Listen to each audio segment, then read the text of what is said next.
વાળી હતી હાય માર દાદુ અને વીછો તે પોકળ ગઢા ચાલવા જો હાલતી હતી મીરા તમારા લગ્નમાં ખૂબ ધનમાં લાવી હતી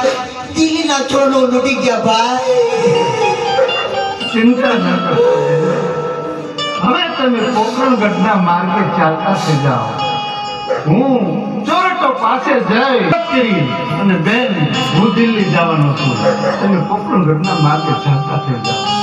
તમારા હીરા